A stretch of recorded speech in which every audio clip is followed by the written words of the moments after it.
Hay algo que tu abuela sabía y que ningún médico te ha explicado todavía.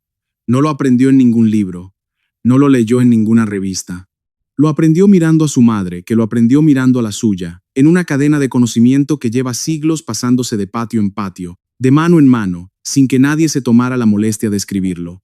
Hoy, la ciencia está empezando a ponerse al día, y lo que está descubriendo es que esas plantas que tu abuela tenía en el rincón del jardín, esas que todos pisábamos sin prestarles atención, funcionan de verdad. Y en algunos casos, funcionan mejor que muchas cosas que compramos en la farmacia. Vamos a ver 10 de ellas. Algunas las vas a reconocer, otras te van a sorprender. Y la última, la número 10, va a cambiar la forma en que miras ese rincón descuidado de tu patio para siempre. Si no quieres perderte esto ni lo que viene cada semana, suscríbete ahora. Aquí desenterramos lo que nadie te ha contado sobre lo que puedes cultivar. Quédate hasta el final. Lo mejor está al final. Piensa un momento en el patio de tu abuela, ese rincón donde crecían cosas que ella nunca compró en ningún vivero, plantas que aparecían solas o que ella plantaba sin explicar por qué. Cuando alguien tenía dolor de estómago, iba al patio. Cuando un niño no podía dormir, iba al patio. Cuando una herida no cerraba, iba al patio. No abría un cajón de medicinas. Salía a la tierra. Y aquí está lo que casi nadie se atreve a decir en voz alta. Durante mucho tiempo pensamos que todo eso eran supersticiones de viejos, cuentos de pueblo, costumbres que se mantenían por inercia. Pero los laboratorios llevan décadas analizando esas mismas plantas, una por una, y los resultados están cambiando lo que creíamos saber. La sabiduría de tu abuela no salió de la nada, viene de mucho más atrás, viene de los pueblos que habitaron este continente miles de años antes de que llegara la primera farmacia. Los aztecas, los mayas, los pueblos indígenas del norte, ellos no tenían microscopios, tenían algo distinto. Siglos de observación paciente, generación tras generación, anotando en su memoria qué planta servía para qué. Los aztecas tenían un documento extraordinario. Se llama el Códice de la Cruz Badiano, escrito en el año 1552. Es el primer tratado de plantas medicinales del continente americano. Un médico indígena llamado Martín de la Cruz describió cientos de plantas y para qué se usaban. Durante siglos, los europeos lo miraron como una curiosidad exótica. Hoy, los farmacólogos lo estudian con seriedad, porque muchas de aquellas plantas contienen exactamente lo que aquel hombre decía que contenían. Donde la ciencia moderna habla de compuestos activos y principios farmacológicos, el médico azteca hablaba de plantas que limpian, que calientan, que serenan, dos lenguajes, una misma verdad. Y los aztecas no fueron los únicos. Los mayas tenían sus propios curanderos y sus propios jardines de plantas. Los pueblos indígenas del norte, las tribus de las grandes llanuras y de los bosques, también guardaban un conocimiento enorme sobre lo que la tierra ofrecía. Cada cultura, en su rincón del continente, había llegado por su cuenta a la misma conclusión. La salud empezaba en el suelo, no en una botica, sino en lo que crecía a la puerta de casa. Lo asombroso es cómo ese conocimiento sobrevivió. No se escribió, no se enseñó en escuelas. Pasó de boca en boca, de madre a hija, de abuela a nieta, durante miles de años. Cada generación recibió el mapa completo de qué plantas servían y para qué, y lo entregó intacto a la siguiente. Cuando tu abuela cortaba una hoja para curar algo, estaba ejecutando una receta que llevaba siglos puliéndose. Ella era el último eslabón visible de una cadena larguísima. Vamos a empezar por las que vas a reconocer enseguida. La número 1 es la menta. Casi todo el mundo ha tenido una mata de menta cerca alguna vez. Tu abuela la usaba para el estómago, para los gases, para esos dolores que aparecen después de comer demasiado. Lo hacía por costumbre. Ponía unas hojas en agua caliente y listo. La ciencia tardó en confirmarlo, pero llegó. El aceite esencial de la menta contiene mentol y se ha estudiado mucho su efecto sobre los músculos del aparato digestivo. La medicina tradicional decía que la menta relaja la tripa. Los estudios sugieren que el mentol actúa precisamente relajando esa musculatura. El campesino lo sabía por el resultado. El laboratorio lo explica por el mecanismo. La misma planta, la misma respuesta. Lo interesante es que en la tradición mesoamericana existían mentas y hierbas aromáticas propias, distintas de las europeas, que se usaban igual, para asentar el estómago, para refrescar el aliento, para los nervios. Cuando llegaron las mentas del viejo mundo, encajaron en un hueco que ya estaba preparado por siglos de uso de plantas parecidas. Y hay un detalle que pocos conocen. En muchos patios de América, la menta no se plantaba solo para curar. Se plantaba también cerca de la puerta porque, según decían las abuelas, mantenía alejados a los bichos y refrescaba el ambiente. Hoy sabemos que los aceites de la menta tienen, efectivamente, un olor que repele a ciertos insectos. La abuela lo plantaba por instinto. El laboratorio confirma el porqué. Cada hoja de menta de aquel patio cumplía 3 funciones a la vez, y nadie había escrito un manual para saberlo. La número 2 es la manzanilla, otra que casi nadie discute. La abuela la daba para dormir, para los nervios, para el dolor de barriga de los niños, una taza por la noche y a la cama. La manzanilla contiene un compuesto llamado apigenina, que se ha investigado por su posible efecto calmante. Las investigaciones apuntan a que esa sustancia se une a ciertos receptores del cerebro relacionados con la relajación. Otra vez lo mismo. La tradición decía que la manzanilla tranquiliza. El estudio busca por qué y encuentra una molécula que encaja en una cerradura del sistema nervioso. La abuela no sabía nada de receptores. Sabía que el niño se dormía. La número 3 es el aloe, la sábila, como la llaman en muchos países de América. Esa planta gruesa, con las hojas llenas de gel, que estaba en una maceta junto a la puerta. Cuando alguien se quemaba con el aceite o con la plancha, la abuela cortaba un trozo y untaba el gel directamente sobre la piel. Aquí la tradición americana es profunda. Los pueblos del continente ya conocían las propiedades de las plantas suculentas para las quemaduras y las heridas mucho antes de cualquier registro escrito. Y los estudios modernos han analizado el gel del aloe a fondo. Se le atribuye un efecto sobre la cicatrización y la hidratación de la piel. En la medicina tradicional se aplicaba sobre la quemadura por experiencia directa. Hoy se investiga qué hace ese gel a nivel de la piel y por qué calma. 2 caminos, un mismo destino. Lo que más sorprende del aloe es lo terco que es. Aguanta el sol, aguanta la sequía, sobrevive en una maceta olvidada durante meses. Por eso estaba siempre ahí, a mano, sin pedir nada a cambio. La abuela no tenía que cuidarlo, solo tenía que acordarse de él cuando alguien se quemaba. Y ese era el secreto de la medicina del patio, plantas que no exigían trabajo, que se sostenían solas, listas para el día que hicieran falta. La naturaleza ya había hecho el trabajo difícil, solo había que saber mirar. Hasta aquí, plantas que probablemente ya conocías. Pero ahora vamos a entrar en terreno menos pisado. Lo que viene ahora es lo que menos te esperas. Antes de seguir, déjame pedirte algo. Si lo que estás escuchando te está resultando útil, dale like ahora. Es un gesto pequeño, pero ayuda a que más personas descubran lo que sus patios pueden ofrecerles de verdad. Y créeme, muy poca gente conoce lo que viene a continuación. La número 4 es la chía. Sí, esa misma que ahora venden carísima en los supermercados como superalimento de moda. Lo que casi nadie cuenta es que la chía no es ningún descubrimiento moderno. Es una de las plantas más antiguas del continente americano. Los aztecas la cultivaban a gran escala. Para ellos era tan importante como el maíz o el frijol.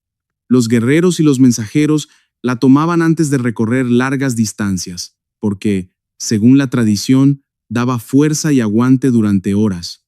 Las abuelas de muchas regiones de México siguieron preparando agua de chía mucho después, sin pensar que estaban usando un alimento milenario. La ciencia llegó tarde, como casi siempre. Los estudios sobre la chía describen una semilla con mucha fibra, grasas buenas y proteína. Donde el guerrero azteca hablaba de una semilla que sostiene el cuerpo en el camino largo, el nutricionista habla de energía sostenida y saciedad, 2 formas de decir lo mismo. Y resulta que el corredor de hace 500 años y el deportista de hoy buscaban exactamente el mismo efecto en la misma semilla. Hay un detalle que da escalofríos cuando lo piensas. La chía estuvo a punto de desaparecer. Tras la conquista, su cultivo casi se prohibió y quedó arrinconada durante siglos, considerada comida de pobres, cosa de viejos. Si las abuelas de ciertas regiones no la hubieran seguido preparando en silencio, en sus cocinas, por pura costumbre, hoy quizá no existiría. Esa terquedad de las abuelas, esa fidelidad a lo de siempre que a veces nos parecía anticuada, salvó un alimento milenario del olvido. y ahora el mundo entero la paga a precio de oro. La número 5 es el epazote. Aquí entramos en algo muy de patio, muy de cocina de abuela latinoamericana. El epazote es esa hierba de olor fuerte que se echa a los frijoles, y no se echa por capricho. La tradición decía dos cosas: que mejora la digestión de las legumbres y que ayuda a limpiar el cuerpo por dentro. En la medicina tradicional mesoamericana, el epazote tenía un uso muy concreto contra los parásitos intestinales. Las abuelas lo daban para eso, generación tras generación. Y los estudios han analizado los compuestos del epazote, confirmando que tiene sustancias activas potentes, tan potentes que hoy se recomienda usarlo con prudencia y en cantidades pequeñas. La sabiduría popular ya lo sabía. El epazote se usa con respeto, una pizca, no a puñados. El conocimiento ancestral no solo identificó la planta, también midió su dosis por experiencia. La número 6 es el nopal, el cactus, la penca, esa planta que en medio continente crece sola en cualquier rincón seco del patio. Para muchas abuelas mexicanas el nopal estaba en la mesa y también en el botiquín. Se comía, claro, pero también se tomaba para regular el azúcar y para la digestión. Los pueblos del norte de México y del suroeste de lo que hoy es Estados Unidos llevan siglos usando el nopal como alimento y como remedio, y la ciencia moderna se ha interesado mucho por él. Los estudios sugieren que el nopal, por su contenido en fibra, puede tener un efecto sobre los niveles de azúcar en sangre después de las comidas. La abuela decía que el nopal en ayunas ayuda al cuerpo. El investigador habla de fibra soluble y de absorción más lenta de los azúcares. Otra vez, la misma planta, dos idiomas. Para los aztecas, el nopal no era una planta cualquiera. Aparece en el corazón de su historia fundacional, en la imagen del águila posada sobre el cactus. Una planta que sostenía un símbolo de toda una civilización difícilmente podía ser ignorada en la vida diaria. La comían tierna, la guardaban, la usaban cuando el cuerpo lo pedía. Esa relación tan estrecha entre un pueblo y una planta no nace de la casualidad. Nace de siglos de comprobar una y otra vez que aquello hacía bien. Y la abuela mexicana que cortaba pencas para el desayuno estaba repitiendo un gesto que tenía más de 1000 años de antigüedad. Vamos a hacer una pausa para una historia, porque a veces una sola persona resume siglos de conocimiento mejor que cualquier dato. A principios del siglo XX, en un pueblo del altiplano mexicano, vivía una mujer a la que todos llamaban Doña Refugio. No era médica, no sabía leer más que lo justo, pero tenía un patio que la gente del pueblo conocía bien. Cuando alguien enfermaba y el médico más cercano estaba a un día de camino a caballo, iban a su puerta. Doña Refugio tenía todo ordenado en su cabeza. Una esquina del patio para las plantas del estómago, otra para las de la piel, una maceta junto al pozo para las que calmaban los nervios. No tenía etiquetas, no tenía libros, tenía memoria, y tenía las manos de su madre y de su abuela guiando las suyas desde niña. Cuentan que un agrónomo de la capital pasó por el pueblo en los años 30 y se quedó asombrado. Empezó a anotar lo que Doña Refugio usaba y para qué. Décadas después, cuando la ciencia analizó muchas de aquellas plantas, varias de sus notas resultaron sorprendentemente acertadas. Aquella mujer que apenas sabía leer había clasificado su patio con una lógica que los laboratorios tardarían 50 años en confirmar. Donde el agrónomo veía superstición al principio, terminó viendo un sistema, solo que escrito en otro idioma. Historias como la de Doña Refugio hubo miles. Mujeres anónimas que sostuvieron la salud de pueblos enteros con lo que crecía en la tierra. Su nombre se perdió. Su conocimiento, por suerte, no del todo. Seguimos con la lista, y a partir de aquí las plantas se ponen cada vez más interesantes. La número 7 es la equinacia. Esta viene de los pueblos indígenas de América del Norte. Las tribus de las grandes llanuras la usaban como una de sus plantas más importantes. La masticaban, la aplicaban sobre heridas y picaduras, la tomaban cuando llegaba el frío, y la gente empezaba a enfermar. Los primeros colonos europeos aprendieron a usarla precisamente observando a los pueblos nativos. Durante mucho tiempo fue una de las plantas más populares de toda Norteamérica. Y hoy la equinacia sigue siendo objeto de estudio por su posible relación con las defensas del cuerpo. Las investigaciones sobre ella continúan, y no son concluyentes en todo, pero algo llamó la atención de los científicos: que un pueblo sin laboratorios eligiera justo esta planta, entre cientos para los momentos de enfermedad. La medicina tradicional indígena decía que la equinacia fortalece al cuerpo frente al mal. La ciencia todavía está descifrando los detalles, pero la pregunta interesante es por qué acertaron al elegirla. Y este es uno de los grandes misterios del conocimiento ancestral. ¿Cómo supieron, entre la inmensa variedad de plantas de las llanuras, cuáles tocar y cuáles dejar? No tenían forma de analizar nada. Solo tenían los ojos, la memoria y el tiempo. Probaban, observaban, recordaban. Una planta que ayudaba se quedaba en la tradición. Una que no servía se olvidaba. Multiplica eso por miles de años y por miles de personas. Y tienes un sistema de prueba y error tan vasto que ningún laboratorio podría reproducirlo. La equinacia sobrevivió a ese filtro brutal. Llegó hasta nosotros porque durante siglos, demasiada gente comprobó que valía la pena. La número 8 es el girasol.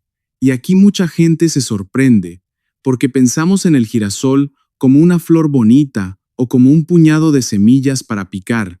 Para los pueblos indígenas de Norteamérica, fue mucho más que eso. Fue uno de los primeros cultivos domesticados del continente, hace miles de años. No lo cultivaban solo por las semillas, usaban distintas partes de la planta de muchas maneras. La semilla como alimento rico y nutritivo, y otras partes con usos tradicionales para la piel y el cuerpo. La abuela que ponía girasoles en el patio quizás solo buscaba color y alegría, pero estaba plantando una de las plantas con más historia humana de todo el continente. Los estudios hoy describen la semilla del girasol como una fuente notable de grasas buenas y vitamina E. El pueblo que la domesticó hace miles de años hablaba de una planta que alimenta y que cuida. El nutricionista de hoy lo confirma con otras palabras. Donde la nutrición moderna habla de ácidos grasos y antioxidantes, el pueblo de las llanuras hablaba de una semilla que da fuerza y salud, dos lenguajes. Una misma verdad. La número 9 es la flor de Jamaica. La hibisco, ese rojo intenso con el que tantas abuelas preparaban agua fresca en las tardes de calor. Se tomaba por gusto, por refrescar, pero también con la idea de que era buena para el cuerpo, para la presión, para limpiar. Esta planta tiene una historia de viajes larga, pero arraigó con fuerza en América y se volvió parte del patio y de la cocina de muchísimas familias. Y los estudios modernos se han fijado en ella. Las investigaciones sugieren que la infusión de flor de Jamaica podría tener un efecto sobre la presión arterial. La tradición decía que el agua de Jamaica es buena para el corazón. La investigación examina exactamente eso. La abuela ofrecía un vaso de agua roja en la sobremesa, sin sospechar que estaba sirviendo, de paso, algo que los científicos estudiarían con tanto interés. Y fíjate en el detalle hermoso de todo esto. La abuela no servía esa agua como medicina, la servía como gesto de cariño, para refrescar a la familia en la tarde calurosa, para acompañar la comida. El remedio venía disfrazado de costumbre. La salud entraba en el cuerpo sin que nadie la llamara salud. Así funcionaba la medicina del patio, no separaba el cuidado de la vida diaria. Comer bien, beber bien y curarse eran la misma cosa. Y quizá ahí, en esa mezcla sencilla de gusto y bienestar, había una sabiduría que hemos perdido al meter cada cosa en su frasco. Y llegamos a la número 10, la que te prometí al principio, la que va a cambiar cómo miras ese rincón olvidado de tu patio. Es una planta que probablemente has arrancado con tus propias manos pensando que era mala hierba. La que crece sola entre las baldosas, en el borde del camino, en la grieta del muro. La que nadie planta porque aparece sin permiso. El verdolaga, esa planta de hojas pequeñas y carnosas que pisamos sin mirar, que arrancamos del huerto porque estorba, que tratamos como una intrusa. Pues resulta que el verdolaga es, según muchos estudios, una de las plantas silvestres más nutritivas que existen. Los aztecas la conocían perfectamente, la comían. Se llamaba en lengua náhuatl, con un nombre propio, porque para ellos no era basura, era comida y era remedio. La recogían, la cocinaban, la guisaban con otros alimentos, y las abuelas de muchas regiones de México y de toda América siguieron comiéndola en guisos, sin imaginar lo que tenían entre las manos. Lo que la ciencia descubrió sorprendió a más de un investigador.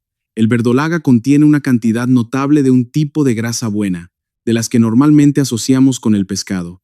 Es una de las fuentes vegetales más ricas en ese compuesto. También se le ha estudiado contenido de vitaminas y minerales. Una de las plantas más despreciadas del patio resultó ser una de las más valiosas. Piensa en la ironía completa. Pagamos por suplementos que prometen esas mismas grasas buenas. Compramos cápsulas, frascos caros en la farmacia. Y mientras tanto, algo parecido crece gratis entre las baldosas del patio, ofreciéndose solo, año tras año, mientras nosotros lo arrancamos con desprecio. El verdolaga no pide tierra buena, no pide riego constante, aparece donde puede y aguanta lo que sea. Es, quizá, la planta más generosa y peor tratada de todo el jardín. Piénsalo un segundo. Durante generaciones la arrancamos, la tiramos, la tratamos como un estorbo. Mientras tanto, los aztecas la cultivaban a propósito y las abuelas la guisaban con cariño. Donde la agronomía moderna habla de una planta silvestre rica en ácidos grasos esenciales, el pueblo azteca hablaba simplemente de una verdura buena que la tierra regala gratis. Dos lenguajes. Una misma verdad. Y nosotros, en medio, la pisamos durante años sin enterarnos. Toda una civilización la valoró como tesoro, y nosotros la barrimos a la basura. A veces el progreso consiste en olvidar lo que ya sabíamos. Esa es la lección que se esconde en estas 10 plantas. Tu abuela no necesitaba entender la química para saber que funcionaba. Lo sabía por una cadena de prueba y error que duró siglos. Cada generación quedó con lo que servía y soltó lo que no. Esa memoria viva fue, durante miles de años, la única medicina que muchos pueblos tuvieron y funcionó lo suficiente como para que llegáramos hasta aquí. Lo que la ciencia está haciendo ahora no es inventar nada nuevo, es ponerle nombre a lo que ya estaba probado, es abrir la planta, mirar dentro y descubrir que la abuela tenía razón, que el patio era una farmacia, que ese rincón descuidado guardaba más conocimiento del que cabe en muchos libros. Y hay algo que deberíamos pensar todos. Cada vez que se muere una abuela sin enseñar lo que sabía, se pierde una biblioteca entera. Una biblioteca que nadie escribió, que solo vivía en su memoria y en sus manos. Muchos de esos saberes ya se han perdido para siempre. Plantas que se usaban, mezclas que funcionaban, gestos que curaban y que nadie alcanzó a transmitir. La ciencia, con toda su potencia, va recuperando algunos pedazos, pero corre detrás de un conocimiento que se nos escapa entre los dedos a cada generación que pasa. Por eso vale la pena mirar de nuevo esos patios, preguntar a los mayores qué plantaban y por qué, recuperar las semillas viejas, las costumbres olvidadas, los remedios de antes, no por nostalgia, sino porque dentro de cada uno de esos gestos hay siglos de sabiduría comprobada esperando a que alguien la rescate. La próxima vez que pases por ese rincón olvidado de tu patio, míralo distinto. Quizá esa mata que ibas a arrancar lleva siglos esperando que alguien la mire con respeto. Quizá tu abuela ya lo sabía. Y quizá, por fin, nos estamos poniendo a su altura. Porque al final, todo este conocimiento no se trata de plantas. Se trata de no perder lo que nos hizo fuertes durante miles de años. Si has llegado hasta aquí, ya sabes que en este canal no contamos cuentos, desenterramos lo que de verdad funciona. Suscríbete para que cada semana sigamos descubriendo juntos lo que la tierra esconde y nadie te ha contado. Y ahora dime una cosa, que tengo curiosidad de verdad. De estas 10 plantas, ¿cuál tenía tu abuela en su patio?